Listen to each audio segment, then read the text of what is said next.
देखते हैं ISBN के बारे में देखते हैं। ISBN का पूरा नाम हो गया आई से इंटरनेशनल, एस से स्टैंडर्ड माने मानक, और बी से बुक, एन से number, international national, standard book number, राष्ट्रीय मानक पुस्तक संख्या। ISBN का पूरा नाम सवाल पूछेगा क्या होता है, तो international standard book number. ISBN जो है पुस्तकों का उत्पाद नंबर होता है। अब पुस्तकों का जो उत्पाद नंबर है, जो पुस्तक बनता है, उत्पादन होता है, उसका नंबर दिए जाते हैं। वो नंबर परमानेंट नंबर होता है, यानी कि फिक्स होता है तो कई प्रकार से होता है। फिर जरा देखते हैं ISBN के इतिहास है। तो इतिहास ISBN शुरू से पैदा नहीं होता, पहले पैदा हुआ था SBN के नाम से। आई से इंटरनेशनल होता है, SBN बचा उसका पूरा नाम स्टैंडर्ड बुक नंबर। SBN का पूरा नाम हो गया स्टैंडर्ड बुक नंबर, है ना। यही ISBN का प्रारंभ SBN से शुरू होता है। SBN से शुरू होता है ISBN शुरू होता है। SBN शुरू से नाम था इसका SBN, तो डिजिट अंक था इसका 9 अंक का था। 9 अंक के साथ प्रारंभ होता है। इसका निर्माण जो हल था 9 के साथ बाय किसके द्वारा, गोर्डन फॉरेस्ट के द्वारा हल था। जब गोर्डन फॉरेस्ट के द्वारा हल था तो आयरलैंड का रहने वाला था। गोर्डन फॉरेस्ट आयरलैंड का रहने वाला था। यही गोर्डन फॉरेस्ट प्रोफेसर था ट्रिनिटी कॉलेज डब्लिन के। डब्लिन कहाँ पड़ेगा, आयरलैंड में पड़ेगा। ट्रिनिटी कॉलेज डब्लिन के प्रोफेसर थे गोर्डन फॉरेस्ट। निर्माण तो किया था गोर्डन फॉरेस्ट, कब किया था, 1966 में किया था, 9 के साथ 1966 में। तो यूके के लिए ये तो होगा निर्माण गोर्डन फॉरेस्ट आयरलैंड के कर लेता 1966 में, लेकिन आयरलैंड किया था 1966 में ना। तो यहाँ यूके के लिए भी SBN होता बने दिया था 66 के बाद, साल भर के बाद यूके में आ जाता है SBN बनकर तैयार होता है। SBN में आया कौन किया था, आयरलैंड में किया था गोर्डन फॉरेस्ट। तो यूके में करता है, यूके में SBN बनकर आया था 1967 में, साल भर के बाद डेविड व्हिटकर द्वारा था। यही डेविड व्हिटकर बेचारा ISBN के पिता बन जाता है। यही ISBN के पिता बनते हैं कौन, 67 में। तो पूछेगा SBN जो आल था 9 के साथ, कौन किया था निर्माण, गोर्डन फॉरेस्ट आयरलैंड के 1966 में।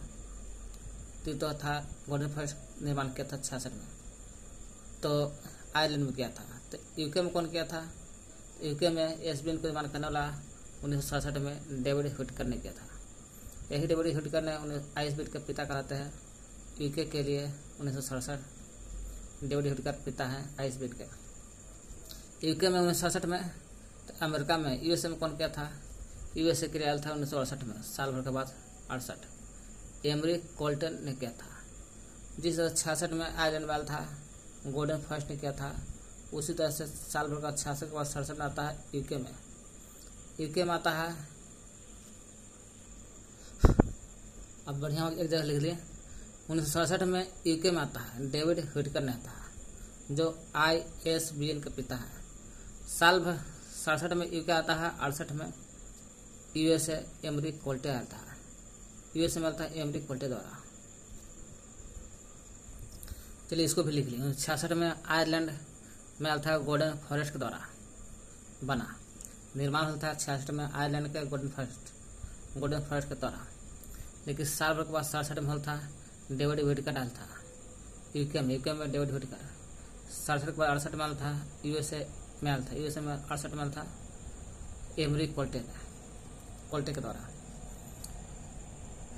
ISBN के पिता है, ISBN के पिताजी बोलेंगे डेविड व्हिटकर। वही डेविड व्हिटकर ISBN के पिता है, जो 1967 में यूके में लाया था SBN के। ISBN पैदा होता है यहीं से। 68 के बाद आता है 70, 1970 से ISBN बनकर तैयार होता है। 70 में पहला एडिशन आता है, ISO द्वारा लाया गया था ये, है ना।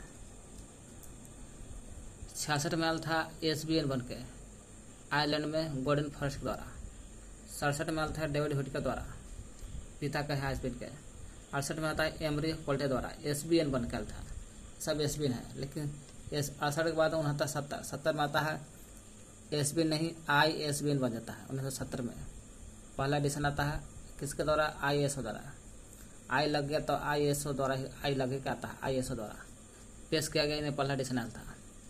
यहाँ लिखल हुई चीज़ ISBN 1970 में आया और प्रथम बार आया, पहला एडिशन आया था 70 में ISBN। SBN का ही रूपांतरित रूप है ISBN 1970 से आता है, ISO द्वारा पेश किया जाता है। तो ISO मानक है, ISO 2018 का मानक है, ISO 2018 मानक है। विश्व में ISBN प्रदान करने वाली एजेंसी लंदन है। लंदन वही लंदन जो विश्व में ISBN प्रदान करने वाले एजेंसी का नाम है लंदन। लंदन से ही ISBN का प्रदान होता है विश्व में, कहा जाता है। प्रारंभ भारत में ISBN का शुरुआत भारत में होता है। भारत में शुरुआत होता है जनवरी 1985 में आया था। तो पूछे ISBN प्रारंभ भारत में कब से होता है? भारत में प्रारंभ जनवरी 1985 से होता है। ऐसे 70 में आया था ISO द्वारा, ISO 2018 मानक है। अब विश्व में ISO को प्रदान करने वाली एजेंसी लंदन है। लंदन से आता ISN है। विश्व में ISBN प्रदान करने वाली एजेंसी लंदन है। अब ISBN प्रारंभ होता भारत में होता है। हाँ, प्रारंभ भारत में होता है। कब? जनवरी 1985 से। जब 85 में होता है प्रारंभ, तो कौन करता है? भारत में प्रारंभ जनवरी 1985 से होता है। तो प्रदान करने वाले एजेंसी कौन था? कौन लाता है एजेंसी ISBN को? पूरे विश्व में तो लंदन लाता है, भारत में कौन लाना था? एजेंसी का नाम है राजा राम मोहन नेशनल एजेंसी लाया था। यही राजा राम मोहन राय की जगह नेशनल एजेंसी ने जनवरी 1985 में ISBN को भारत में शुरू लाया। तो राजा राम मोहन नेशनल एजेंसी मानव संसाधन विकास मंत्रालय के अधीन है। किसके अधीन है? मानव संसाधन विकास मंत्रालय के अधीन आता है राजा राम मोहन नेशनल एजेंसी। 2011 में कार्यालय दिल्ली में कन्वर्ट कर दिया। पहले इसका राजा राम मोहन राय नेशनल एजेंसी का कार्यालय 1985 में कोलकाता में था। 85 में जनवरी 1985 में था। शुरू प्रारंभ भारत में होता था जनवरी 1985 में, तो कोलकाता में था। कहाँ? कोलकाता में इसका मुख्यालय था। लेकिन कोलकाता में मुख्यालय था 85 में, जनवरी 1985 में था ना। लेकिन 2011 आते राजा राम मोहन राय नेशनल एजेंसी का मुख्यालय दिल्ली में कर देता है। पूछेगा ISBN जानते हैं? तो हाँ, विश्व में ISBN प्रदान करने वाली एजेंसी का नाम लंदन है। विश्व में लंदन। तो भारत में तो प्रारंभ भारत में होता था। ISBN का प्रारंभ भारत में होता जनवरी 1985 से आया था। तो कौन सा एजेंसी लाया था? तो राजा राम मोहन नेशनल एजेंसी लाना था। कब? जनवरी 1985 में आया था। तो मुख्यालय था 1985 में कोलकाता में मुख्यालय था। 2011 में दिल्ली में कन्वर्ट करता है। 85 को 11 आता है, 2011 में दिल्ली में कन्वर्ट होता है राजा राम मोहन राय नेशनल एजेंसी, यानी कि ISBN का एजेंसी भारत में। मानव संसाधन विकास मंत्रालय के अधीन आता है राजा राम मोहन नेशनल एजेंसी आता है। ISBN को आवंटित करने वाले एजेंसी कौन है? ISBN को आवंटित मतलब बांटने वाला करने वैसा एजेंसी का नाम बताओ जो ISBN को बांटता है। तो ISBN को आवंटित करने वाली एजेंसी अमेरिका में है, UK में है ना। अमेरिका में जो SBN बन के आया था। USA में अमेरिका में आया था एमरी कोल्टे के द्वारा 1967 में SBN आया था। और 67 में UK में आया था डेविड हुड का, जो ISBN के पिता है। वही USA में ISBN को आवंटित करने वाली एजेंसी है USA में 1968 में SBN आया था। तो ही है UK को ISBN के बारे में देख रहे हैं। ISBN को आवंटित करने वाली एजेंसी कौन है, कौन बांटने वाला एजेंसी है आईएसबीएन को, तो जरा देखते हैं। अमेरिका में यूएसए में आर बोकर था, और यूके में आईएसबीएन बन गया था 67 में, तो वही यूके में नेल्सन बुक सर्विस था। यूके में Nelson NIELS Nelson book service था। यूएसए में आर बोकर था बांटने वाला आईएसबीएन को, और यूके में आईएसबीएन को बांटने वाला था संस्था है, एजेंसी है, नेल्सन बुक सर्विस है, सब एजेंसी है। एडिशन देखा जाए, आईएसबीएन के एडिशन था, आईएसबीएन के एडिशन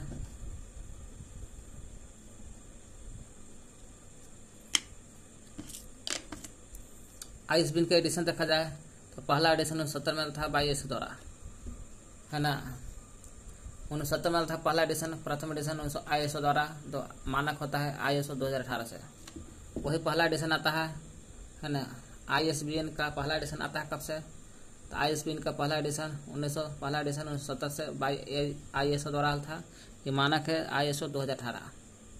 दूसरा कब था, पहला तो 1970 से होता है स्टार्टिंग आईएसबीएन प्रकाशन होता है, और दूसरा प्रकाशन होता है, दूसरा एडिशन पूछेगा 1978, 8 वर्ष बाद 78 में आ गया था। दूसरा 78 में था, 1978 में 8 वर्ष बाद। तीसरा था सीधे 92 में पार कर दिया, 70 में आया, 78 में आया, 1992 में सीधे पार गया। तीसरा 92 में आया। जब 92 में आता है, 2 दिन के बाद आता है, तो जाहिर सी बात है कि पहली बार 10 अंकों का आईएसबीएन का प्रयोग होता था। पूछेगा 10 अंकों का आईएसबीएन का प्रयोग होता था, हाँ कब, तो तीसरा एडिशन 1992 वाला में। चौथा एडिशन आता है 2005 में सीधे, 92 के बाद 2005 में चौथा आता है, तो 92 में 10 अंकों का प्रयोग होता है आईएसबीएन का, और 2005 आते आते चौथा एडिशन में 13 अंकों का प्रयोग होने लगा था आईएसबीएन। तीसरा एडिशन 1992 में आता है, पहली बार 10 अंकों का आईएसबीएन का प्रयोग हुआ, और चौथा एडिशन 2005 में आया, तो इसमें में पहली बार 13 अंकों का आईएसबीएन का प्रयोग होने लगा, 13 अंक का प्रयोग 2005 से। लेकिन पांचवा एडिशन आता है, चलिए देख लेते हैं। जब चौथा 2005 में आता है, 13 अंकों का आईएसबीएन का प्रयोग होने लगा था, तो फिक्स नहीं होता, फिक्स होता था 2 वर्ष बाद, 2005 के बाद 2007 में। 1 जनवरी 2007 से सभी आईएसबीएन को कह दिया गया कि फिक्स हो गया, यानी कि 13 अंकों में ही निर्धारित में फिक्स हो गया। पूछेगा चौथा एडिशन आईएसबीएन आया था 2005 में, 13 अंकों के साथ था आईएसबीएन, फिक्स कर दिया गया था 13 अंकों को 2 वर्ष बाद, 5-2-7 जनवरी 1 जनवरी 2007 को फिक्स कर दिया था। फिर चौथा 2005 में, तो पांचवा था 5 सीधे 12 वर्ष बाद 17 में, पांचवा 12 वर्ष बाद 2017 में था, पांचवा 17 में आया। यही 17 जो है पांचवा एडिशन नवीनतम एडिशन माना जाता है, और नौका एडिशन यही है, पांचवा 2017 वाला। पहले यहाँ से एक बार रिवाइज कर लेते हैं, पढ़ेंगे आगे। ISBN international standard book number होता है पूरा नाम। ये पुस्तकों का उत्पाद है, परमानेंट नंबर होता है आईएसबीएन। आईएसबीएन का शुरुआत होता है एसबीएन से, पहले एसबीएन बनता है, स्टैंडर्ड बुक नंबर बनता है। 9 के साथ होता था, निर्माण करने वाला कोई आदमी नहीं, गोल्डन फॉरेस्ट आइलैंड का था। यही गोल्डन फॉरेस्ट प्रोफेसर था ट्रिनिटी कॉलेज डेविड का, ट्रिनिटी कॉलेज डेविड का प्रोफेसर था, जो 1966 में निर्माण किया था वही आयरलैंड के गोल्डन फॉरेस्ट। वो 1966 में निर्माण वर्ष 1966 में आयरलैंड के गोल्डन फॉरेस्ट किया था। 66 में आयरलैंड कर लेता गोल्डन फॉरेस्ट, तो साल भर के बाद 67 में कर लेता यूके में डेविड व्हिटेकर जो था, यही डेविड व्हिटेकर आईएसबीएन का पिता है। 67 में यूके में होल था, यूके भी एसबीएन को बनाया था 67 में, एसबीएन, लेकिन आईएसबीएन का आवंटित करने वाला एजेंसी भी यूके है। 67 के बाद 68 में आता है, 68 में देखिए 67 में यूके एसबीएन लाया था, और देखिए एजेंसी भी है, आवंटित करने वाला एजेंसी वैसे में यूके में नेल्सन बुक सर्विस भी है। 67 में यूके में डेविड व्हिटेकर लाया था एसबीएन को, 68 में अमेरिका एमरी कोल्टे लाया था। देखिए एजेंसी भी आवंटित करने वाला एजेंसी भी यूएसए होता है, आर बोकर था। कुछ नहीं, यहाँ से ध्यान देना है कि एसबीएन 9 के साथ हल था, है ना, आल था तो 66 में निर्माण हल था, आयरलैंड में हल था, गोल्डन प्रोफेसर द्वारा गोल्डन फॉरेस्ट द्वारा हल था, जो ट्रिनिटी कॉलेज डबलिन के प्रोफेसर रह चुके हैं। 66 में आयरलैंड हल था गोल्डन प्रोफेसर द्वारा, ये महत्वपूर्ण है। 66 के बाद 67 साल भर के बाद यूके में आयल था डेविड व्हिटेकर ने ऐलान था आइसबीन के पिता है। और साल भर के बाद फिर 68 में यूएसए अमेरिका लाया था एमरी ऑस एमरी कॉलेज के द्वारा 68 में। तो पिताजी डेविड व्हिटेकर है, वही डेविड व्हिटेकर यूके वाला 67 में, वही डेविड व्हिटेकर पिता है आइसबीन के। 70 में आइसबीन का प्रारंभ 2 बरस बाद 68 में आता है यूएसए से ना एमरी कॉलेज के द्वारा, तो 2 बरस बाद 70 आता है। 70 में आइसबीन बन जाता है। आइसबीन बनता है 1970 से, तो पहला एडिशन यही आता है 70 में आईएसओ द्वारा, जो मानक है आईएसओ का एक मानक है आईएसओ 2018 से। विश्व में आईएसबीन प्रदान करने वाली एजेंसी है लंदन से होता है। विश्व में तो लंदन होता है आईएसबीन प्रदान करता है, लेकिन भारत में प्रारंभ कब होल था? तो भारत में प्रारंभ होल था, प्रारंभ भारत में जनवरी 1985 में होता है। जब जनवरी 1985 में होल था तो कौन कर लेता? तो प्रदान करने वाली एजेंसी का नाम था राजा राम मोहन नेशनल एजेंसी, जो जनवरी 1985 में लाना आइसबीन को, तो 1985 में कोलकाता एजेंसी इसका मुख्यालय था और 2011 में दिल्ली में कर देता है। राजा राम मोहन राय नेशनल एजेंसी जो है किसके अधीन काम करता है? तो मानव संसाधन विकास मंत्रालय के अधीन काम करता है। आइसबीन है, आइसबीन को आवंटित करने वाली एजेंसी क्या है? तो यूएसए है, यूके है। यूएसए आर बोकर करता है, वही यूएसए 1968 में एसबीएन को लाया था। यूके भी है नेशनल बुक सर्विस, वही यूके नेशनल बुक सर्विसेज है, वही यूके जो 67 में डेविड व्हिटेकर ने लाया था, जो पिता एसबीएन के है। ये सब एसबीएन को लाया था। यूके में नेशनल यूके सर्विस था, जो आइसबीन को आवंटित करने वाली एजेंसी है। एडिशन आया था इसका 5 एडिशन आया था, तो 5 एडिशन। पहला तो 1970 में ये आईएसओ द्वारा देखने के आईएसओ 2018 से मानक बन गया था। सेकंड 1978 में 8 वर्ष बाद। तीसरा आता सीधे 1992 में आता है, तो पहली बार 10 अंकों का आइसबीन का प्रयोग था 92 में। चौथा आल था 2005 में 13 अंकों का आइसबीन का प्रयोग होने लगा था। 13 अंकों का प्रयोग होने लगा था इसमें का 5 में, तो फिक्स नहीं होता, फिक्स होता 2 वर्ष बाद 1 जनवरी 2007 को था। 1 जनवरी को भी आया था भारत में आइसबीन, और उसी समय 1 जनवरी 2007 से सभी आइसबीन जितना बन रहा है सब 13 अंकों का फिक्स कर दिया था। अब 5वां एडिशन आता है, 5 में नहीं बिल्कुल 17 में आता है, नवीनतम एडिशन कहलाता है। आइसबीन का नवीनतम एडिशन 5वां है, 2017 में आया था। अब देखते हैं आइसबीन में तत्व कौन कौन है, जरा देखते हैं। आईएसबीन में तत्व देखते हैं।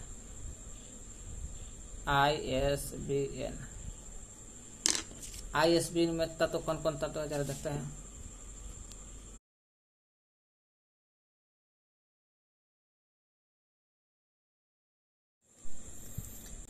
एलिमेंट आईएसबीएन के में कितने तत्व है, कितने एलिमेंट है? तो 5 एलिमेंट है। कितना है? 5।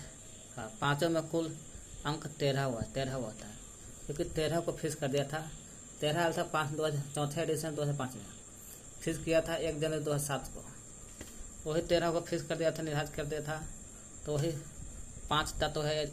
पूछेगा आईएसबीएन के कितने तत्व? 5 तत्व। ये 5 तत्व में कुल कितने? तो 13 आईएसबीएन होते हैं, जो अलग अलग होते हैं 13। देखिए कैसे, पहले यहाँ देख लीजिए, नोट पहले देख लीजिए। प्रत्येक आईएसबीएन में 5 तत्व होता है। 5 तत्व देखिए, प्रत्येक आईएसबीएन जितना आईएसबीएन है, 13 को आईएसबीएन है ना, 13 में अलग अलग 5 तत्व होते हैं। 5 में प्रत्येक सेक्शन माने स्पेस या हाइफन द्वारा अलग होता है। 5 तत्व जो है, 5 तत्व अलग अलग स्पेस सेक्शन से या स्पेस से या हाइफन माने डैश से अलग अलग द्वारा अलग हो जाता है। 5 तत्व में स्पेस हाइफन के द्वारा अलग तो होबे करता है, स्पेस हाइफन के द्वारा अलग तो होबे करता है। स्पेस का मतलब क्या हो गया? जैसे 4 है तो स्पेस देती है 4, स्पेस के बाद 5। कैसे दे सकता है कि 4 है हाइफन 5, ऐसे भी अलग हो सकता है ना। एग्जाम्पल समझ रहे हैं। 5 तत्वों में प्रत्येक 13 गो ऐसा नंबर होता ना है, प्रत्येक ISBN नंबर स्पेस से या हाइफन से अलग होगा। पांचों तत्व में 3 अलग अलग लंबाई के हो सकता है। पांचों तत्व में 3 अलग अलग लंबाई हो सकता है। तो तीनों अलग अलग लंबाई क्या है पांचों तत्व के देखते हैं। तो ये पांचों तत्व इस प्रकार है। देखिए पांचों तत्व में कुल 13 ISBN होता है। 13 का अलग अलग लंबाई होता है। जो स्पेस पांचों तत्व में ISBN जो रहता है स्पेस से या हाइफन के द्वारा अलग होता है। तो पांचों तत्व में पहला है उपसर्ग तत्व। उपसर्ग हिंदी में पढ़े होंगे क्या कि पहले ही लगता है। तो उपसर्ग जिसको कहते हैं प्रेफिक्स एलिमेंट ये तत्व, इसमें प्रेफिक्स या उपसर्ग तत्व में के रूप में उपसर्ग तत्व के रूप में EAN को उपसर्ग रूप में जोड़ते हैं। EN जोड़ते हैं। EN पूछा किस में, तो ISBN के पांचों तत्व में कौन सा उपसर्ग वाला यानी कि प्रेफिक्स एलिमेंट के रूप में EN है। प्रेफिक्स मैंने उपसर्ग तत्व के रूप में किसको जोड़ते हैं, तो प्रेफिक्स मैंने उपसर्ग तत्व के रूप में EAN के रूप में उपसर्ग जोड़ते हैं। EN लगाते हैं तो समझिए कि अब EN कहाँ लगेगा, तो उपसर्ग है तो स्टार्टिंग में 3 अक्षर के पहले जोड़ते हैं। EN 3 अंकों का होता है। देखिए 1 2 3 EN 3 अंक का होता है। जैसे 978 कुछ अंक लिखिए, कोई दिक्कत नहीं है।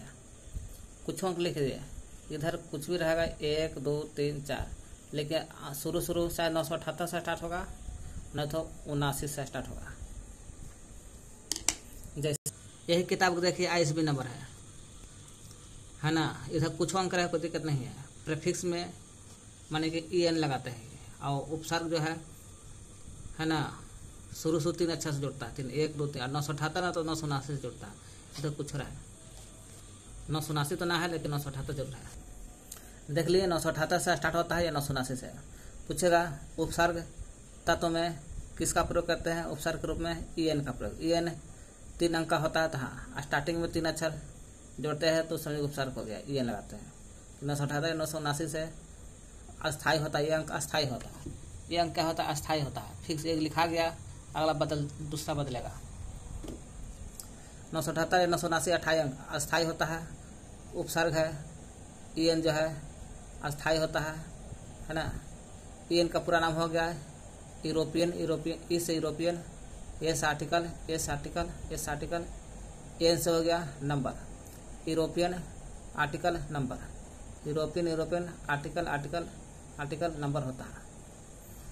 3 अंकों का होता है। 978 से 979 से अस्थाई फिक्स होता है, इसलिए प्रीफिक्स है। दूसरा एलिमेंट है रजिस्ट्रेशन ग्रुप एलिमेंट तत्व। रजिस्ट्रेशन में पंजीकृत और ग्रुप में समूह, पंजीकृत समूह तत्व। इसमें 5 गो तत्व होता है अधिकतम। इसमें क्या होता है, विशेष देश के लिए या भौगोलिक क्षेत्र के लिए भाषा क्षेत्र के पहचान करता है या जोड़ता है या बताता है। देश के विशेष देश, सब देश में विशेष देश, भौगोलिक क्षेत्र भाषा क्षेत्र की पहचान करता है। इसकी लंबाई देखा जाए अधिक से अधिक 105 अंक तक होती है। 105 अंक, अधिकतम 5 अंक। 5 से ज़्यादा ना होगा, कम हो सकता है। 1 2 3 4 तो चल सकता है, 5 तो चल सकता है, 6 नहीं चलेगा। ये अधिकतम 5 है, इसलिए अधिकतम 5 अंक होता है रजिस्ट्रेशन माने पंजीकृत समूह में। तीसरा है ये रजिस्ट्रेशन था, ये रजिस्ट्रेंट है, रजिस्ट्रेंट एलिमेंट। इसमें पब्लिशर या इम्प्रिंट की पहचान करता है या बताता है, निर्माण करता है। तो पूले पूछेगा पब्लिशर या इम्प्रिंट का पहचान करने लगता तो कौन सा है, रजिस्ट्रेंट। रजिस्ट्रेशन नहीं, रजिस्ट्रेशन में तो देश के भौगोलिक क्षेत्र के भाषा का पहचान करता है। ये पब्लिशर कहेगा या इम्प्रिंट कहेगा, इसकी पहचान रजिस्ट्रेंट है, स्ट्रेंट। इसमें अधिकतम 7 अंक का होता है मैक्सिमम। लंबाई पूछेगा 7 अंक का मैक्सिमम होता है। और चौथा जो बचले पब्लिकेशन इसमें बताता है विशिष्ट टाइटल आख्यान के एडिशन बताता है। एडिशन और फॉर्मेट की पहचान करता है। पूछेगा तो पूछेगा पब्लिशर, तो लग रहा है पब्लिशर है तो पब्लिकेशन बताएगा, नहीं। पब्लिशर और इनपुट कहेगा रजिस्टेंट, जो अधिकतम 7 अंक होता है। नहीं, पब्लिकेशन में पलट जाता है। इसमें एडिशन मैंने संस्करण, फॉर्मेट रूप की पहचान करता है। एडिशन में संस्करण, फॉर्मेट रूप की पहचान करने वाला पब्लिकेशन है। इसमें लंबाई देखा जाए अधिक से अधिक 6 अंक का हो सकता है। अधिकतम 6 अंक, मैक्सिमम का 6 अंक, 7 नहीं जाएगा, 6 से कम हो सकता, ज़्यादा नहीं। चेक डिजिट है, चेक डिजिट, इसमें अधिकतम 5वां है चेक डिजिट। इसमें केवल एक एकल अंक वाला होता है। एकल अंक मतलब कि 1 2 3 4 5 7 8 9, डबल अंक वाला नहीं। इसमें ISBN का अंतिम अंक होता है। ISBN का अंतिम अंक चेक डिजिट में होता है, चेक डिजिट में होता है। चेक डिजिट में ISBN का अंतिम अंक होता है। इसमें 1 से लेकर 9 तक कोई भी अंक हो सकता है। चेक डिजिट में 1 से लेकर 9 तक कोई भी अंक लिखा जाता है। 1 से लेकर 9 तक कोई भी अंक लिख दिया जाता है। अब 1 से 9 का अंक तक एकल होता है, इसलिए एकल अंक होता है। इसमें क्या करते हैं, 5 तत्व है। ISBN के 5 तत्व, जो 13 ISBN रहता है। इसमें सब अलग अलग भाग में है। 5वां है क्या देखें, उपसार में EN को बताता है, जो शुरू 3 अंक का होता है। 978 से 979 से फिक्स होता है इसका अंक। यूरोपियन आर्टिकल नंबर कहलाता है, पूरा नाम है। दूसरा आपको हो जाएगा रजिस्ट्रेशन ग्रुप तत्व, पंजीकृत समूह। इसमें कोई देश के भौगोलिक क्षेत्र के भाषा लंबाई के भौगोलिक क्षेत्र या भाषा के क्षेत्र को बताता है। इसे अधिकतम 5 अंक तक होगा, 105 तक।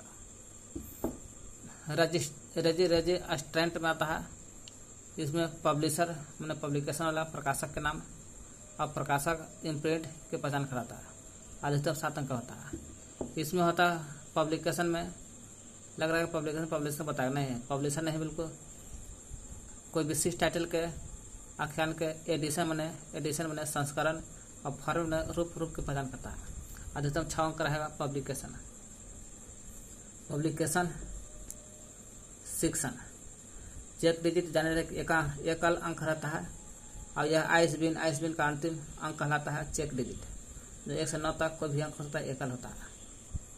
देखिए इसका पहचान ऐसे होता है। 978 हो गया, स्पेस बोले न भी कि ISBN में 5 तत्व होता है। 5 तत्व देख लिए, 1 2 3 4 5 तत्व लिख लिए।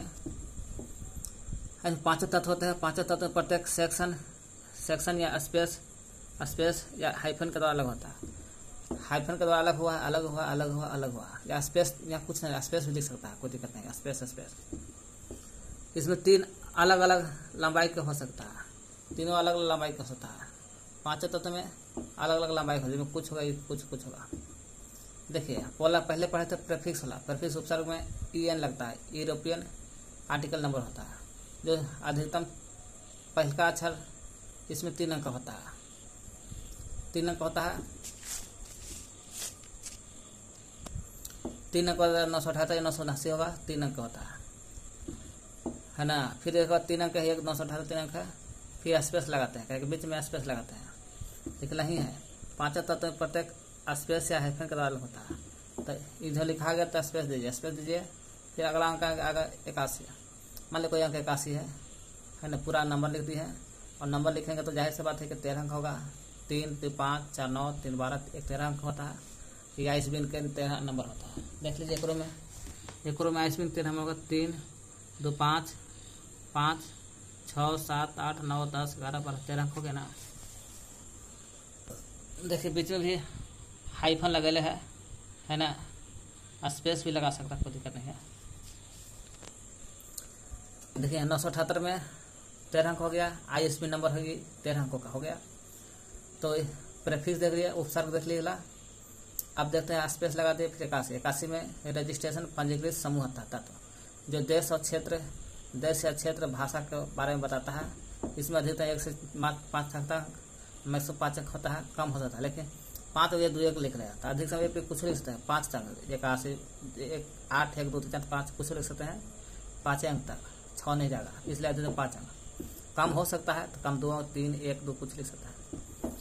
80 फिर स्पेस दे दिया। फिर 80 83 80 38 रजिस्ट्रेंट पब्लिशर के बारे में बताता है। और इम्प्रिंट के बारे में बताता है। हमने प्रकाशक और इम्प्रिंट के बारे में बताता है। अधिकतम 7 अंक होता है इसमें। 4 अंक है तो 7 अंक हो सकता है, कम हो सकता है, चलेगा, ज़्यादा 7 अंक से ज़्यादा नहीं चलेगा इसमें। पब्लिकेशन बताता है एडिशन के बारे में, मैंने संस्करण और फॉर्मेट रूप के बारे में। अधिकतम 6 अंक होता है तो 3 लिखे चलेगा, कोई दिक्कत नहीं, स्पेस देती है। चेक डिजिट जाने रहेगा या ISBN का अंतिम अंक होता है, अंतिम अंक होता है।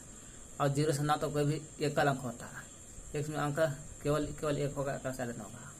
0 1 हो गया, 1 1 होगा, 2 भी 1 होगा, 3 1 एकल अंक होता है।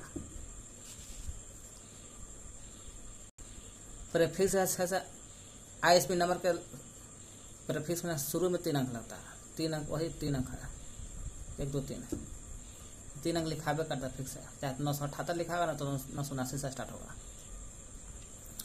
ISBN जो है क्या नहीं दर्शाता है, तो ना दर्शाने वाला क्या कहा, ISBN जो है कानून को सुरक्षा नहीं देता है। किसी भी कानून सुरक्षा नहीं देता है। ISBN से कोई चीज़ के कानून से सुरक्षा नहीं रखता है। तो कानून सुरक्षा नहीं देता है। कॉपीराइट भी सुरक्षा नहीं देता, ना कानून सुरक्षा ना कॉपीराइट सुरक्षा देता है। तीसरा, पुस्तक के विषय वस्तु रूप दस्तावेजीकरण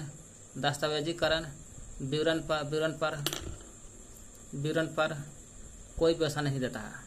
कह रहा है कि कानून और कॉपीराइट का तो सुरक्षा नहीं करता है ना।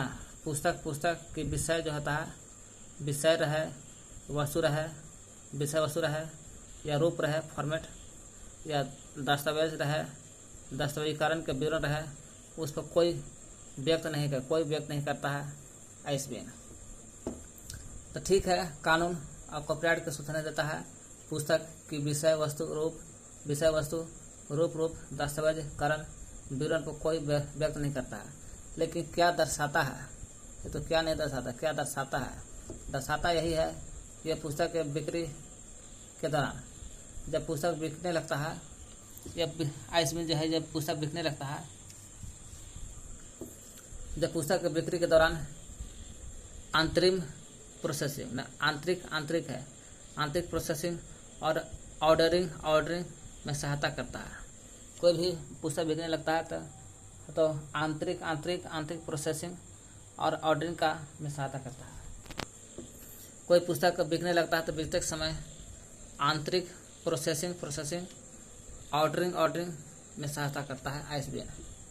बुक इंडस्ट्री पुस्तकालय के द्वारा सूचना प्रदान करने के लिए ग्रंथ सूची डेटाबेस तक पहुंच प्रदान करता है। कर रहा बुक इंडस्ट्री रहता है, इंडस्ट्री में फैक्ट्री, किताबों का जब फैक्ट्री रहता है, जब पुस्तकालय रहता है, लाइब्रेरी भी एक फैक्ट्री हो गया, लाइब्रेरी में रहे, इससे बुक इंडस्ट्री या पुस्तकालय द्वारा सूचना प्रदान करने के लिए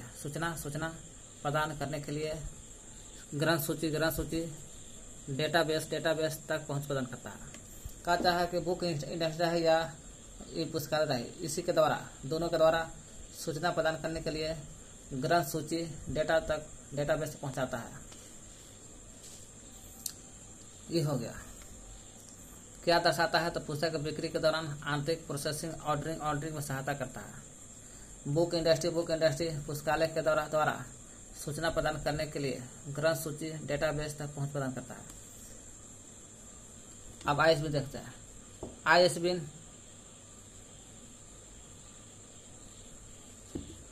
ISBN के लिए योग्य नहीं है वैसा उत्पाद बताना। वैसा उत्पाद जो ISBN के लिए नहीं उत्पाद है, ISBN के लिए योग्य है ही नहीं है।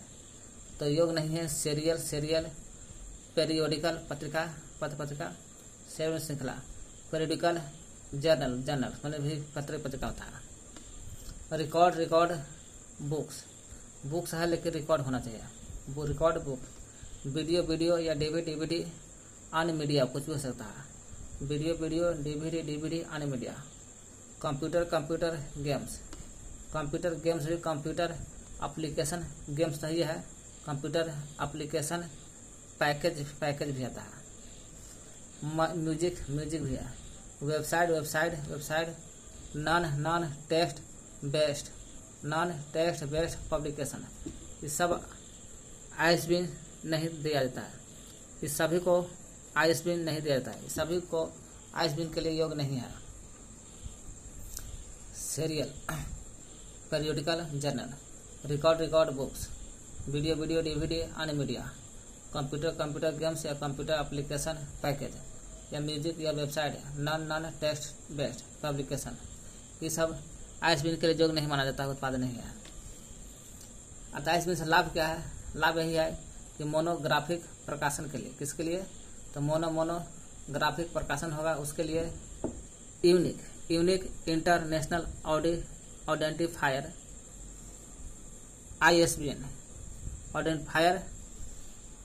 आईएसबीएन निर्देशित करने से लंबा ग्रंथ सूची अभिलेखों को संभालने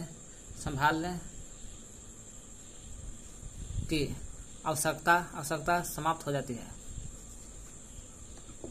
इससे समय बच जाता है इससे, और कर्मचारी की लागत भी कम हो जाता है और त्रुटि से निपटा भी जा सकता है। कहने का मतलब कि आईएसबीएन से लाभ क्या है? तो लाभ यही कि मोनोग्राफी प्रकाशन होता ना है, तो मोनोग्राफी प्रकाशन उस समय यूनिक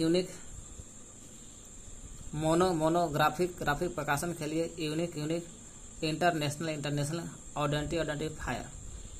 इंटरनेशनल आइडेंटिफायर आईएसबीएन निर्देशित किया जाता है। जब आईएसबीएन निर्देशित होता है कब? जब मोनोग्राफी प्रकाशन होता है, उसके लिए यूनिक इंटरनेशनल आइडेंटिफायर आईएसबीएन निर्देशित करने से होता है। यूनिक इंटरनेशनल आइडेंटिफायर किससे होता है? आईएसबीएन निर्देशित करने से होता है। तो लंबा जो ग्रंथ सूची होता है अभिलेखों को संभालता है। लंबा ग्रंथ सूची किसको संभालता है? अभिलेखों को संभालता है, और संभालने के लिए आवश्यकता समाप्त हो जाती है। जी, लंबे ग्रंथ सूची अभिलेखों को संभालने की आवश्यकता जो होता है वो समाप्त हो जाता है, और समाप्त हो जाता है तो समय बचता है, और कर्मचारी की लागत भी कम होता है, त्रुटि जो होता है उसमें से निपट सकते हैं, गलत ना होगा। एक और लाभ है कि पुस्तक व्यापार निर्देशिका और ग्रंथ सूची डेटाबेस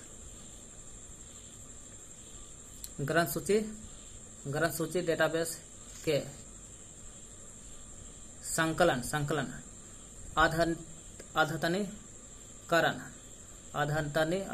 अद्यतनीकरण की सुविधा होती है।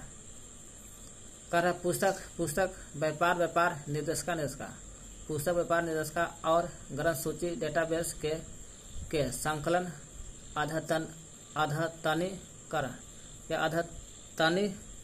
अद्यतनीकरण की सुविधा होती है। किसकी सुविधा होता है? पुस्तक व्यापार निर्देशिका और ग्रंथ सूची डेटाबेस के लाभ होता है। कैसे? तो संकलन में अद्यतनीकरण की सुविधा होती है। आईएसबीएन कभी भी पुनः प्रयोग नहीं होता, दोबारा नहीं होता है। अगर एक बार आईएसबीएन लिखा गया दोबारा प्रयोग नहीं होता। आईएसबीएन एक बार लिखा गया दोबारा प्रयोग नहीं होता। वही कह आईएसबीएन पुनः यूज नहीं होता, प्रयोग नहीं होता।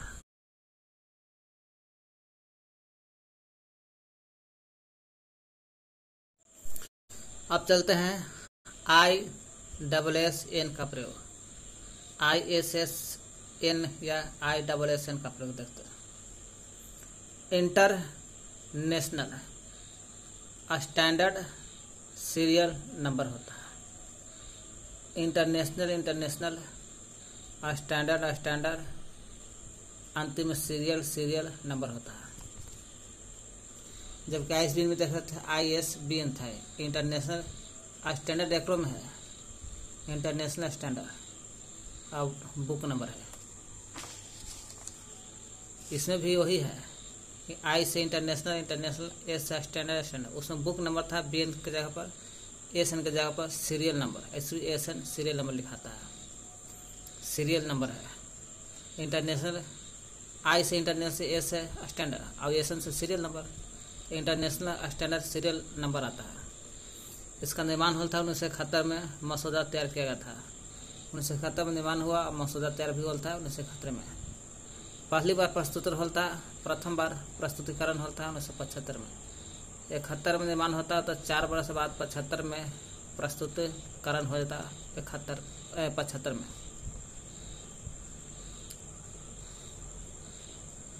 अब 75 में ही ISDS का भी औपचारिक रूप से स्थापना हुआ था 75 में। चलिए देखने को आएगा तो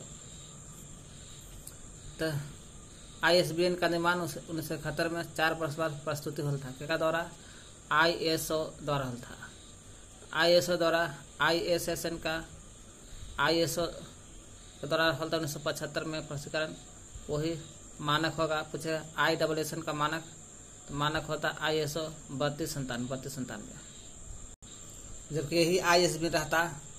ISBN को डेविड वाटिकर पिताजी थे। ISBN 1970 से ISO द्वारा प्रकाशन होल था। तो ISBN का ISO मानक था। मानक था ISO 2018 मानक था। 2018 मानक था ISBN का। हम लोग देख रहे ISSN का 71 में निर्माण, 75 में प्रस्तुतिकरण ISO द्वारा भी होल था। ISBN का निर्माण भी होल था ISO के द्वारा ही होल था। अब ISSN का भी निर्माण होता 1975 में ISO द्वारा। मानक था इसका ISSN का मानक ISO द्वारा निर्माण होता ISO 3297 था, जबकि ISBN का 2018 था।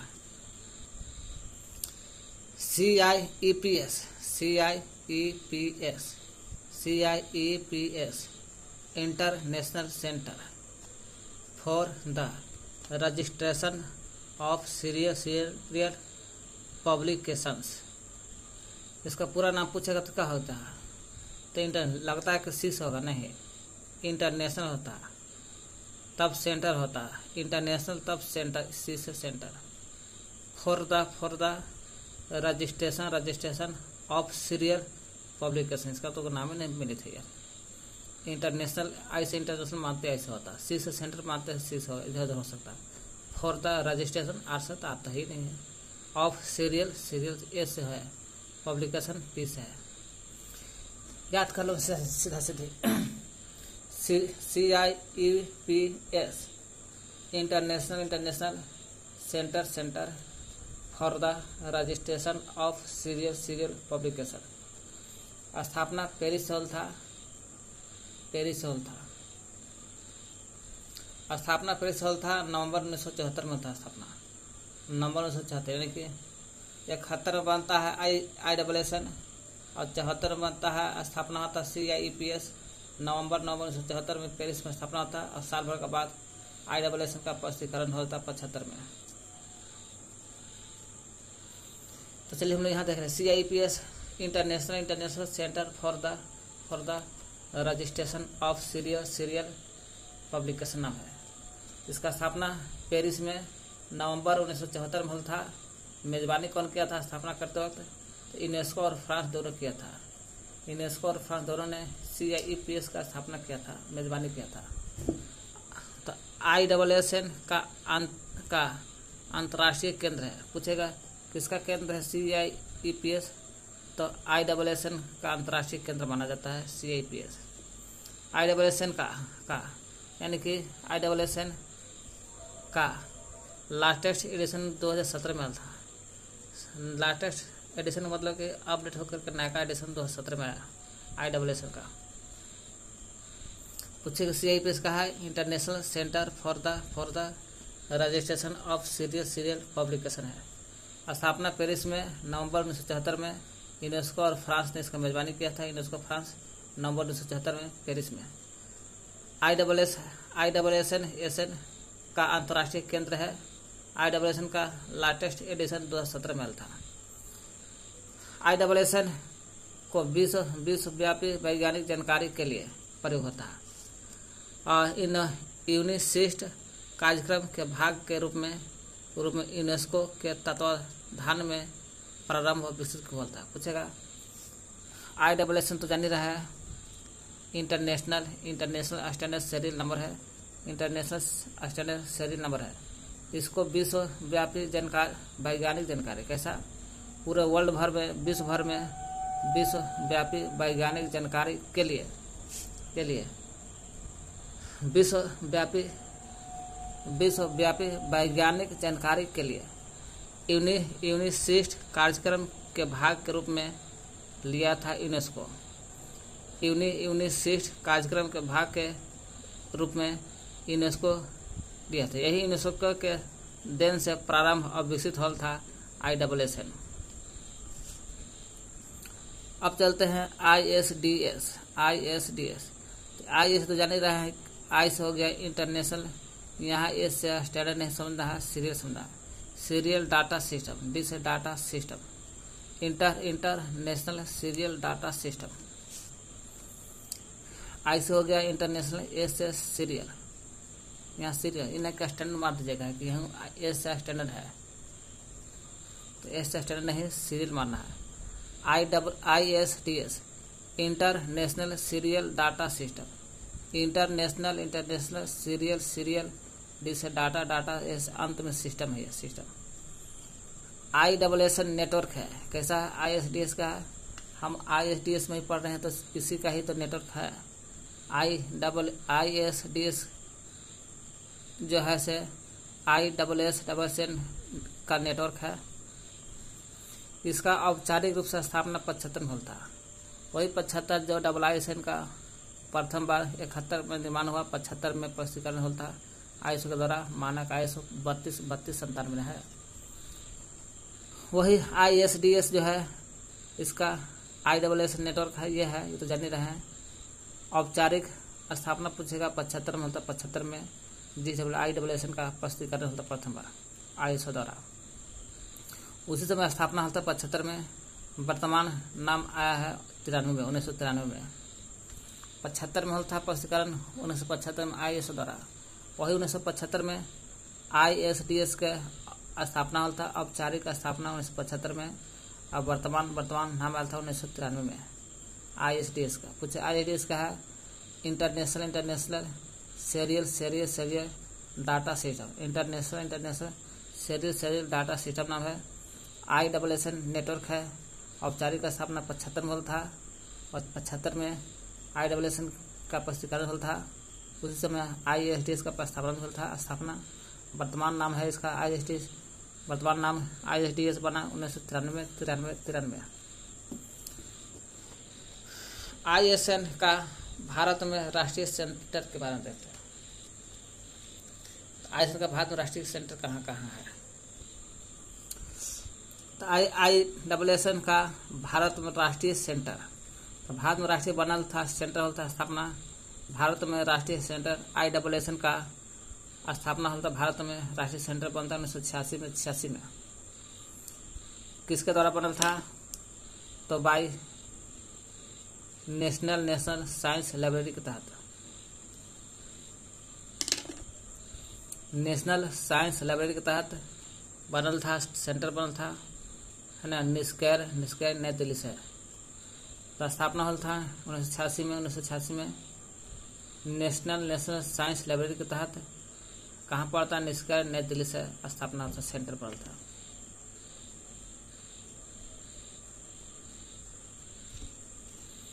ISSN को आवंटित पत्रिकाएं पेरिस के अंतर्राष्ट्रीय डेटाबेस में पंजीकृत है। कुछ ISSN का भारत में राष्ट्रीय सेंटर कहाँ है, तो नेशनल साइंस लाइब्रेरी, राष्ट्रीय साइंस माने विज्ञान पुस्तकालय, नेशनल साइंस लाइब्रेरी निस्केर नई दिल्ली में है। एन से नई दिल्ली 1986 में होल था। ISSN का भारत में राष्ट्रीय सेंटर बनल था। जबकि ISBN जो है, ISBN इसका विश्व में ISBN प्रदान करने वाला एजेंसी लंदन में था, 1970 से प्रथम बार आयल था। भारत में प्रारंभ होता है जनवरी 1985 में, और राजा राम मोहन नेशनल लाइब्रेरी के तहत 1985 में कोलकाता में था, 2011 में दिल्ली में कार्यालय आता है इसका। हम लोग पढ़ रहे हैं ISSN का भारत में राष्ट्रीय सेंटर कहाँ है, तो नेशनल सेंटर का नाम बताना है, तो एक तरह से किसका द्वारा हो तो वो भी कह सकते हैं। नेशनल साइंस लाइब्रेरी है, भारत में राष्ट्रीय सेंटर जो है नेशनल साइंस लाइब्रेरी है, जो निस्केर नई दिल्ली पड़ता है, 1986 में स्थापना हुआ था। यही राष्ट्रीय सेंटर है ISSN का। ISSN को आवंटित पत्रिकाएं कहाँ पंजीकृत होता है, तो आवंटित मतलब बांटने वाला जो पत्रिका है पेरिस के अंतर्राष्ट्रीय डेटाबेस है, पेरिस के जो अंतर्राष्ट्रीय डेटाबेस है वही पंजीकृत होता है। पूछेगा ISSN को आवंटित पत्रिकाएं कहाँ पंजीकृत होता है, तो आवंटित पत्रिकाएं पेरिस जाइएगा तो पेरिस में अंतर्राष्ट्रीय डेटाबेस मिलेगा, वही अंतर्राष्ट्रीय डेटाबेस में पंजीकृत होता है, वही पत्रिकाएं आवंटित होता है। ISSN के सेंटर ऐसे तो भारत में राष्ट्रीय सेंटर नेशनल साइंस लाइब्रेरी 1986 में था, निष्क्रिय नई दिल्ली। तो ये कह रहा ISSN के सेंटर भारत वाला नहीं कहीं वाला, विदेश वाला सेंटर कहेगा US में library of Congress LC Washington में पड़ता है, LC लाइब्रेरी कांग्रेस US में है। और UK में भी है ब्रिटिश लाइब्रेरी। US नाम आता है, PH से पढ़े हैं SBN और UK के बारे में भी SBN। देखिए ISBN का निर्माण पहले SBN से होता है। SBN बनल था तो 1966 में निर्माण होता था। आयरलैंड के गोल्डन फॉरेस्ट जो ट्रिनिटी कॉलेज डबलिन के प्रोफेसर थे, तो 66 में आयरलैंड गोल्डन प्रोफेसर फॉरेस्ट है फॉरेस्ट। और 67 में यूके ने एसबिन को बनाया था डेविड हुटकर, जो आइसबिन के पिता है। 67 में डेविड हुटकर और 67 में एमरी कांटन कोल्टे USA के था, जो एसबिन बनाया था। वो एसबिन था। हम लोग पढ़ रहे हैं ISSN के सेंटर, वही जो एसबिन को निर्माण होता था। तो ISSN का सेंटर USA में है, USA में UK में है। USA में लाइब्रेरी ऑफ कांग्रेस वाशिंगटन में पड़ता है। UK में कहेगा तो ब्रिटिश लाइब्रेरी है ना। लाइब्रेरी ऑफ कांग्रेस यही सेंटर है ISSN का। भारत तो नेशनल साइंस लाइब्रेरी था ना। USA में कौन सा सेंटर है? लाइब्रेरी ऑफ कांग्रेस सेंटर है, जो वाशिंगटन में पड़ता है। UK में सेंटर है ISSN का, ब्रिटिश लाइब्रेरी में है। कह रहा है यदि किसी प्रकाशन में ISSN और ISBN, जो 1970 में प्रथम एडिशनल था, ISSN ISBN दोनों है कोई प्रकाशन में। ISBN भी है, ISSN भी है, ISBN भी प्रकाशन में है। दोनों जब प्रकाश में रहेगा तो दोनों को मुद्रित किया जाना चाहिए, मैंने ये भी छपेगा ये भी छपेगा, है ना। कह रहा है यदि किसी प्रकाशन में अगर ISSN भी है ISBN है तो दोनों को मुद्रित दोनों को मुद्रित किया जाएगा, छापा जाएगा। जब दोनों रहेगा तब। यदि कोई प्रकाशन ऐसा भी हो सकता है जो श्रृंखला में, ऐसी श्रृंखला में होगा जिसका स्वयं का ISSN है, तो भी दोनों ISSN मुद्रित होना चाहिए। और साथ में शीर्षक भी होना चाहिए जिससे वो संबंध रखता है। कहने का मतलब कि यदि कोई प्रकाशन ऐसी श्रृंखला में जिसका स्वयं का भी जो ISSN बना रहा है उसका, और पहले ही से वो ISSN रहता है उसका, माने दोनों का ISSN हो तो दोनों ISSN मुद्रित होगा। स्वयं का भी होगा और पहले से भी स्वयं का भी ISSN होता है और पहले से भी ISSN रहा करता है फिक्स। इसलिए दोनों रहेगा तो दोनों ISSN मुद्रित होना चाहिए। और साथ में शीर्षक भी मुद्रित होना चाहिए, जो शीर्षक जिस प्रकाशन से संबंध रखता है उसको भी। ISSN से संबंधित प्रकाशन कौन कौन है? यदि प्रकाशन अगर ISSN ISBN में रहेगा, दोनों मुद्रित होगा। अगर दोनों में स्वयं का भी ISSN रहेगा तो दोनों ISSN स्वयं वाला भी और पहले से ISSN वो भी दोनों मुद्रित होगा, और साथ में शीर्षक भी। वही ISSN से संबंधित रखने वाला प्रकाशन, तो प्रकाशन सभी कंटिन्यूइंग रिसोर्स को प्रदान करता है, चाहे उनका माध्यम प्रिंट रूप में हो या इलेक्ट्रॉनिक रूप में हो। कह रहा ISSN से संबंधित रखने वाला प्रकाशन कौन कौन है? तो ISSN से संबंधित प्रकाशन आता है आपको सभी प्रकार के कंटिन्यू रिसोर्स आता है, सभी प्रकार के कंटिन्यू रिसोर्स को प्रदान करता है, चाहे उनका माध्यम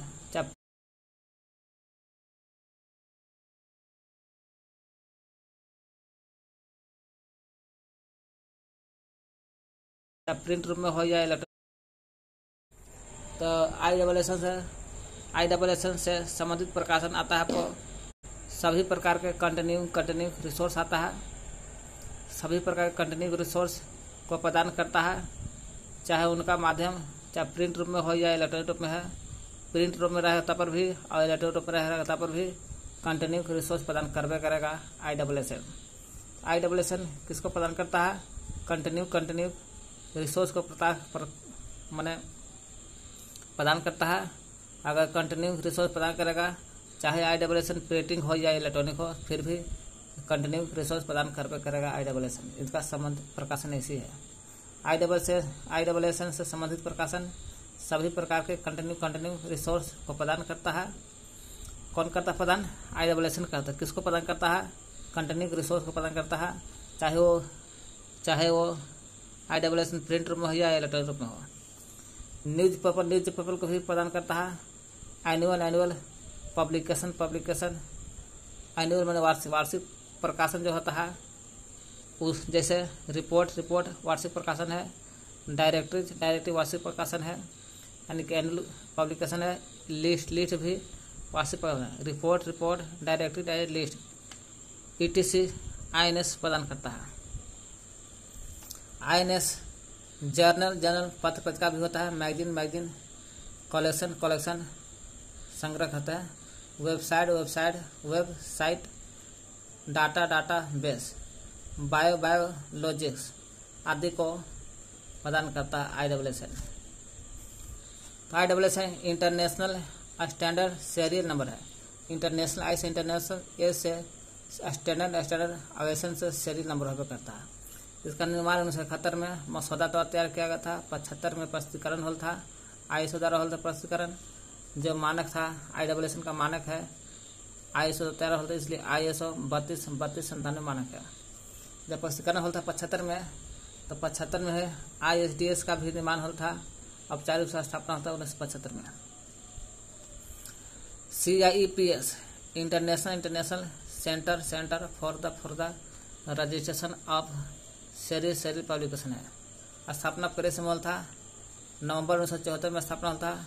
नवंबर 1974 पर स्थापना होता है। साल के बाद होता है ISSN का प्रस्तुतिकरण 75 में। मेजबान किया था यूनेस्को और फ्रांस ने। CIEPS का स्थापना पेरिस नवंबर 1974 में यूनेस्को फ्रांस ने इसका मेजबानी किया था। CIEPS क्या है? तो ISSN का अंतर्राष्ट्रीय केंद्र है।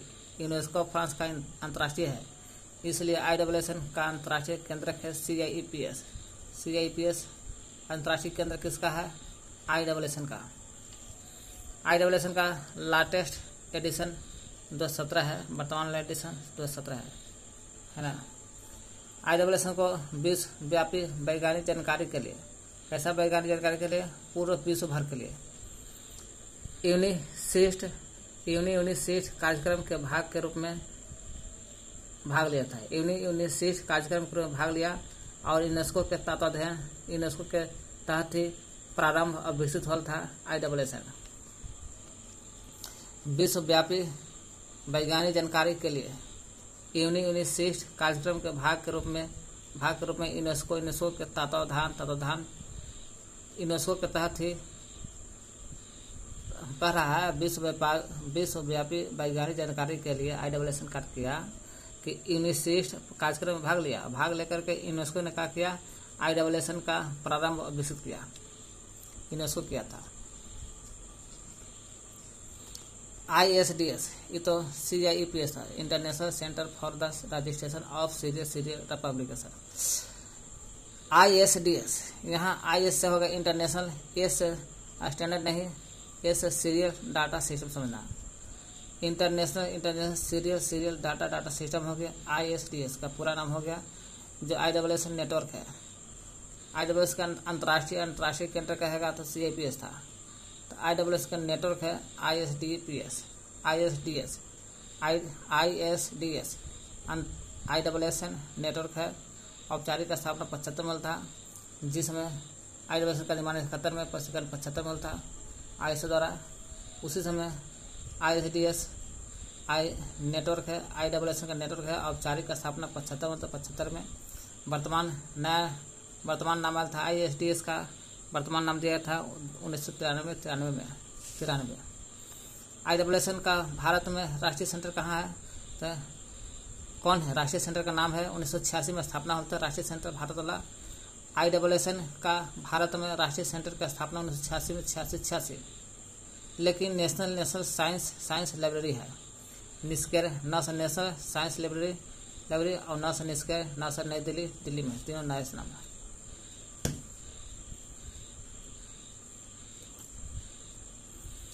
ISSN को आवंटित पत्रिकाएं कहाँ है, तो आवंटित पत्रिकाएं पेरिस जाएगी ना, पेरिस के अंतर्राष्ट्रीय डेटाबेस मिलेगा, वहीं पेरिस के अंतर्राष्ट्रीय डेटाबेस में पंजीकृत होता है।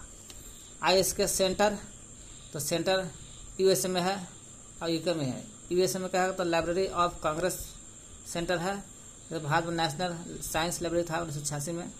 उसी तरह USA में लाइब्रेरी ऑफ कांग्रेस है और UK में जाएगा तो British library, British United kingdom में। यदि किसी प्रकाशन में ISSN और ISBN दोनों मुद्रित में है तो दोनों को प्रकाशन होगा, मुद्रित में दोनों छपेगा। अगर यदि कोई प्रकाशन ऐसी श्रृंखला में जिसका स्वयं का भी ISSN है तो दोनों ISSN मुद्रित होगा, चाहे शीर्षक भी साथ में शीर्षक भी होना चाहिए। ISSN से संबंधित प्रकाशन कौन है, INS से संबंधित प्रकाशन मन ISN जो निकालता है, कौन कौन प्रकाशन निकालता है सुनिए। सभी कंटिन्यूइंग रिसोर्स निकालता है ना, सभी प्रकार के कंटिन्यूइंग रिसोर्स निकालता है, चाहे वो रिसोर्स प्रिंटिंग रूप में हो या इलेक्ट्रॉनिक रूप में हो। न्यूज़पेपर निकालता है, न्यूज़ पेपर का प्रकाशन करता है ISSN। एनुअल पब्लिकेशन में वार्षिक प्रकाशन निकालता है, जैसे वार्षिक प्रकाशन में रिपोर्ट डायरेक्टरी लिस्ट का प्रकाशन करता है।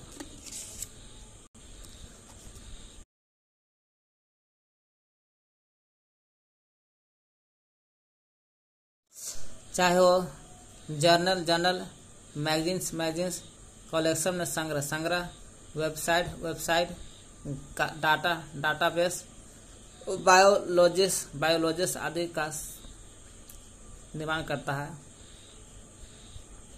ISSN। इस सब का प्रकाशन करता है ISSN।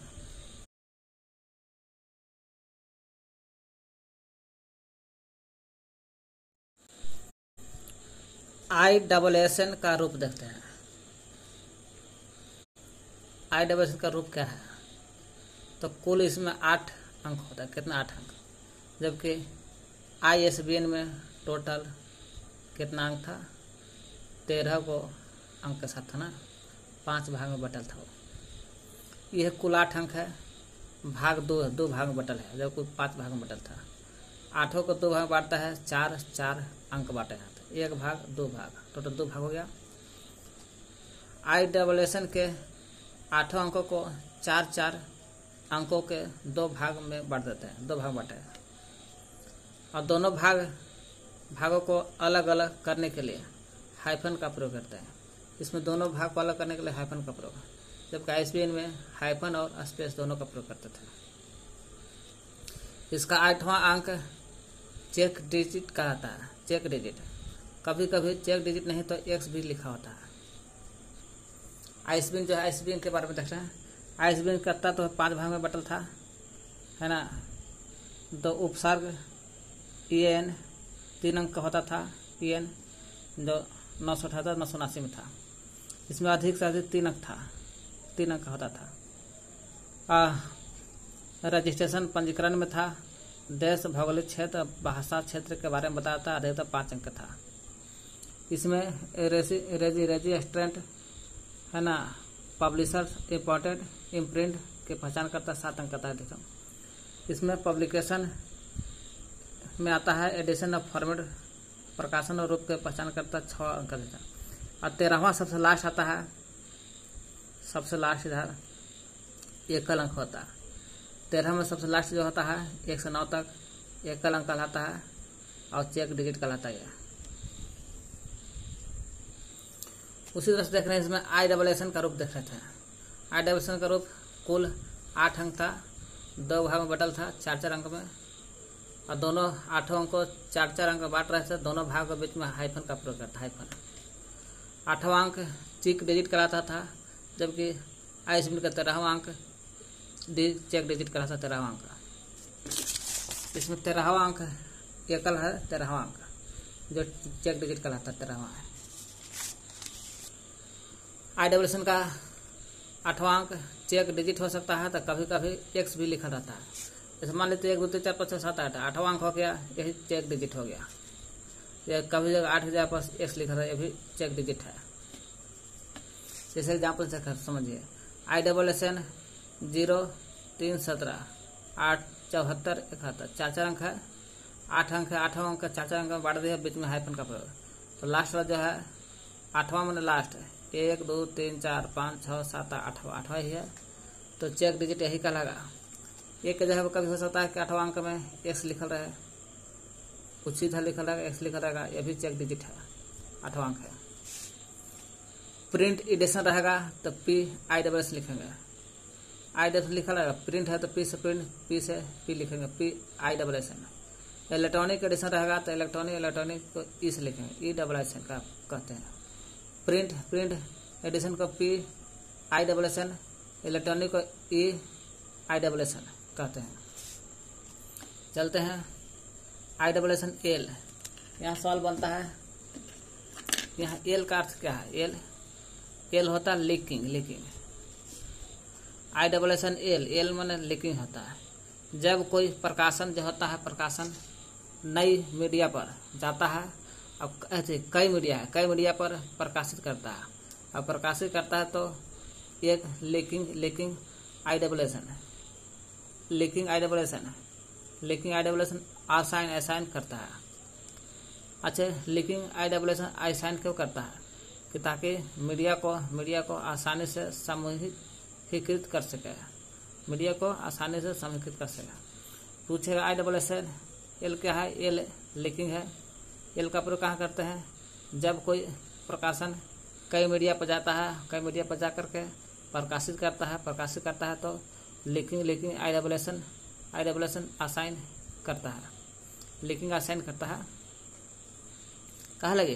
ताकि मीडिया को आसानी से समूहीकृत कर सके, इसलिए लीकिंग असाइन का प्रयोग करते हैं मीडिया को प्रकाशित करते समय।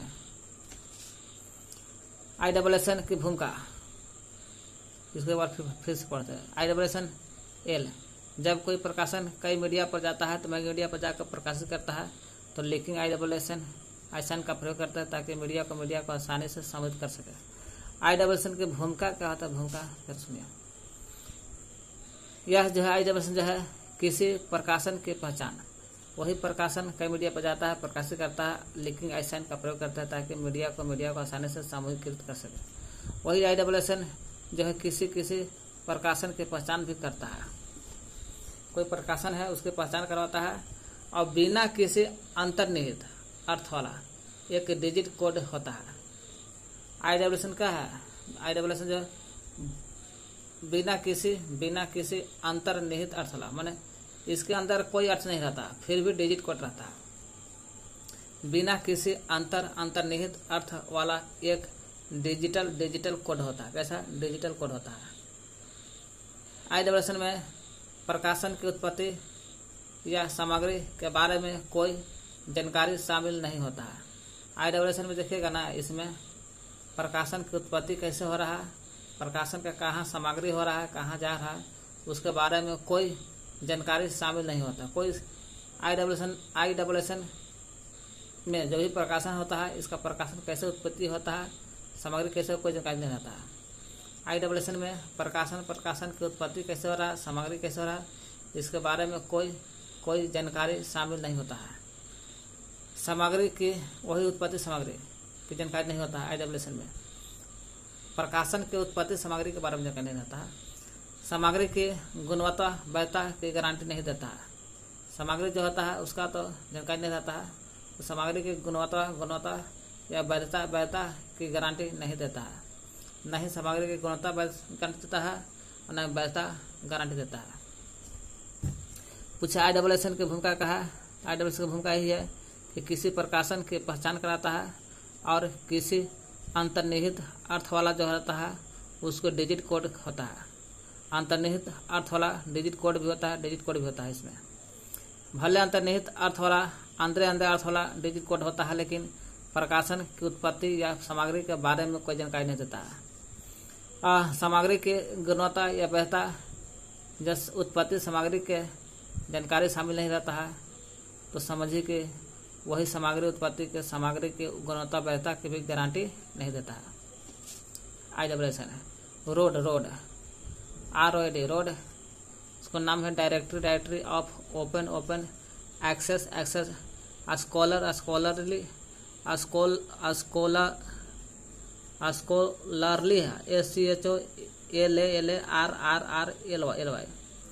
स्कॉलरली स्कॉलरली रिसोर्स है। रोड के न सजीगा रोड आर से शुरू होगा नहीं। देखिए कौन था इधर, लग रहा था कुछ होगा, नहीं होगा, है ना। देखिए यहाँ CIEPS इंटरनेशनल, लग रहा है C से शुरू होगा, नहीं। International centre for the registration of serious publication है CIEPS। रोड के देख रहे उसी तरह से है, कोई एक आर से नहीं होगा। डायरेक्टरी ऑफ ओपन एक्सेस एक एस नहीं है, फिर भी इसलिए स्कॉलरली रिसोर्स है। रोड का पूरा नाम directory of open access scholarly resource नाम है, पूरा नाम। यह सेवा संदर्भ सेवा है। कैसा रोड है? संदर्भ सेवा है। यूनेस्को के संचार और सूचना क्षेत्र के सहयोग से IWSN के इंटरनेशनल सेंटर द्वारा प्रदान होता है। पूछेगा कैसे प्रदान होता है रोड प्रदान होता है यूनेस्को के संचार रहे और ही यूनेस्को के सूचना क्षेत्र रहे। यही संचार या यूनेस्को के संचार या सूचना के क्षेत्र के सहयोग से IWSN के इंटरनेशनल सेंटर द्वारा प्रदान होता है रोड। यानी कि सीधा समझिए यूनेस्को से रोड पहचान बनता है और इंटरनेशनल सेंटर है, इससे भी रोड बनता है, यानी कि दोनों द्वारा प्रदान होता है। लॉन्च होल था दिसंबर 2013 में रोड का। दिसंबर 2013 में इसका लॉन्च होल था रोड का। IWSN पर यूनेस्को तो यूनेस्को ही है, IWSN और यूनेस्को दोनों मिल करके दोनों द्वारा प्रदान होता है। और दोनों में IWSN के पूछेगा ISN देगा, ठीक है, नहीं तो फिर IWSN के इंटरनेशनल सेंटर देना रहेगा तो मार देना है। तो क्या कहता है रोड का directory of open access scholarly resource है। सेवा है यूनेस्को के संचार और सूचना क्षेत्र के सहयोग से होता है। सूचना किसके सहयोग से? सूचना यूनेस्को के सूचना संचार और सूचना के क्षेत्र से के सहयोग से होता है। का IWSN के इंटरनेशनल सेंटर होता है, इसी के द्वारा प्रदान होता है रोड। लॉन्च होता है दिसंबर 2013 में। इसका IWSN यूनेस्को दोनों द्वारा प्रदान होता है। यूनेस्को देगा तो ठीक है, नहीं तो IWSN भी दे ले तो ठीक है, लेकिन IWSN की जगह पर इंटरनेशनल सेंटर भी दे सकता है।